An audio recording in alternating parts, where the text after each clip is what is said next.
Alors, j'ai commencé la photo de rue en 2013 quand j'étais à New York. Euh, donc j'étais à Palisades exactement et j'officiais en tant que au pair, jeune homme au pair.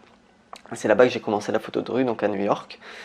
Donc au début c'était un petit peu plus orienté vers l'architecture, vers les buildings, etc. Tout ça qui m'émerveillait beaucoup puisque j'arrivais dans cette immense ville de New York et j'en prenais plein les yeux chaque week-end à chaque fois que j'y allais. Et petit à petit, mon regard il s'est posé un peu plus bas vers les gens. Et c'est en prenant une photo en particulier qui s'appelle Liberty. Et c'est une des toutes premières photos que j'ai prises à New York.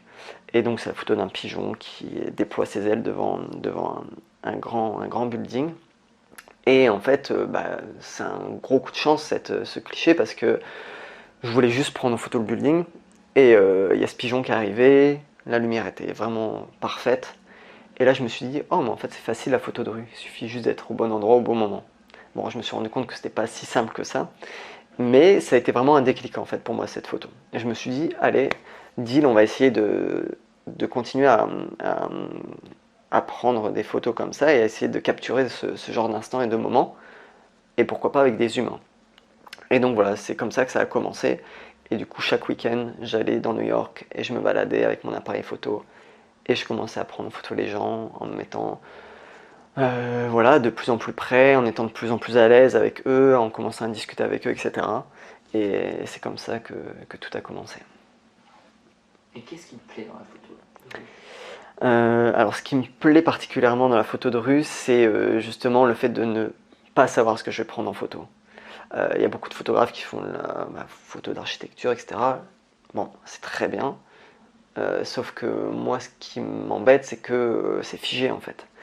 Même si on peut se déplacer, etc. Mais dans la photo de rue, ce qui est génial, c'est qu'on ne sait jamais ce qu'on va prendre en photo. Et que même si on sait, on imagine une photo qu'on peut prendre, eh ben, au final, ça ne va pas rendre ce qu'on imaginait. Ça peut être en mieux, en moins bien, etc. Et, euh, et en fait, la photo de rue, c'est à mes yeux l'école de la vie en fait. T'apprends plein de choses, ça dégage plein de valeurs. Euh, Tu peux apprendre la patience, la gestion de la frustration quand tu rates une photo, quand tu n'es pas assez prêt, que tu es arrivé trop tard ou trop tôt. Tu peux apprendre, ça développe beaucoup l'empathie, le fait de savoir se mettre à la place des gens en fait, comprendre pourquoi telle ou telle personne a plus ou moins bien réagi. Ça apprend le dialogue, l'écoute au sens littéral ou l'écoute visuelle aussi. Et voilà, ça apprend beaucoup de choses. Et c'est ça qui me plaît en particulier dans la photo de rue. Et est-ce que c'est difficile de prendre les gens en photo? Alors, oui et non. En fait, au début, c'est difficile de prendre les gens en photo, puisque on a peur, tout simplement. Et ça, c'est une question que les gens me posaient beaucoup, en fait, et continuent de me poser quand ils peuvent voir mes clichés. Ils disent, mais comment tu fais pour te rapprocher autant des gens et qu'est-ce qu'ils disent? Ils disent rien quand tu les prends en photo comme ça.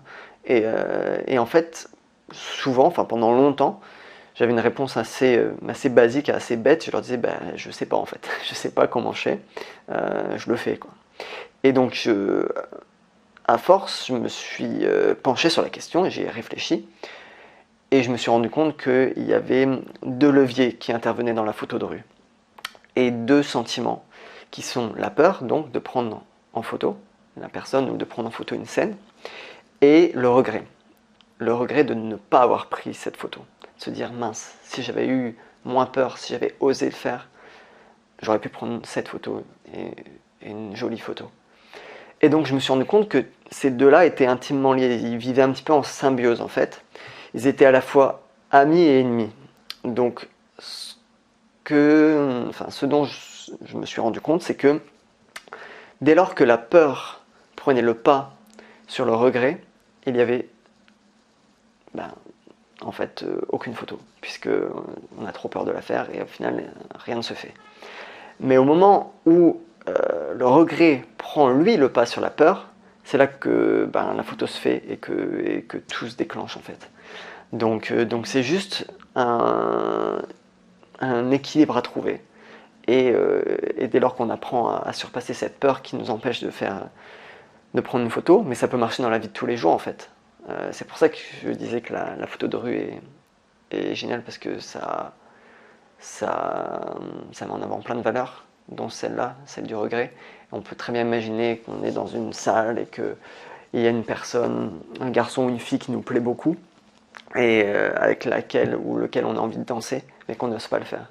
Et c'est pareil en fait, là on va avoir peur d'aller lui proposer ou la proposer, lui proposer d'aller danser, et on va pas le faire. Et si le regret va dépasser cette peur, on va le faire et on va danser. Et ben moi j'essaie juste de danser avec les gens dans la rue.